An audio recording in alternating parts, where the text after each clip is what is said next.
നാളായിട്ട് ഈ ഒരു ഫോട്ടോ കണ്ടപ്പോൾ ഇതൊന്ന് റീക്രിയേറ്റ് ചെയ്യണമെന്ന് എനിക്ക് മനസ്സിൽ വല്ലാത്തൊരു പൂതി കേട്ടോ. അതൊരു ബഡ്ജറ്റ് ഫ്രണ്ട്ലി ആയിട്ട് ചെയ്യാമെന്ന് വിചാരിച്ചു. അത് എനിക്ക് ചേരുന്ന പോലെ എൻ്റെ ഉൾമനസ്സ് പറഞ്ഞു.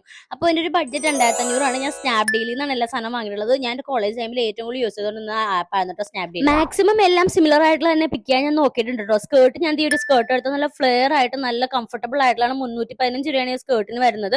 നമുക്ക് പല രീതിയിൽ സ്റ്റൈൽ ചെയ്യാൻ പറ്റും കേട്ടോ. ആൻഡ് ടോപ്പ് ഒരു കോഡ് സെറ്റ് കൈൻഡ് ഓഫ് ടോപ്പാണ് ഡെനിം ഫാബ്രിക്കിൽ. 593 രൂപയായിരുന്നു ഇതിന് കോസ്റ്റ് വന്നത്. എസ് സൈസിലാണ് ഞാൻ വാങ്ങിയത്.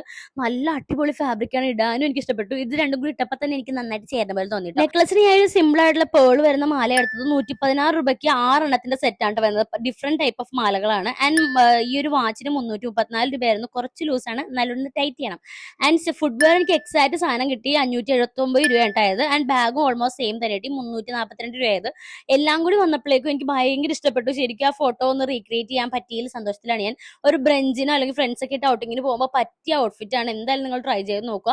ഇതിന്റെയൊക്കെ ലിങ്ക് ഞാൻ എന്റെ റീസെന്റ് കമ്മ്യൂണിറ്റി പോസ്റ്റിൽ ഇട്ടിട്ടുണ്ടാവും ആൻഡ് ഡിസ്ക്രിപ്ഷൻ ബോക്സിലും കൊടുക്കാം. വേറെ ഏതെങ്കിലും ട്രൈ ചെയ്യണമെങ്കിൽ കമന്റ്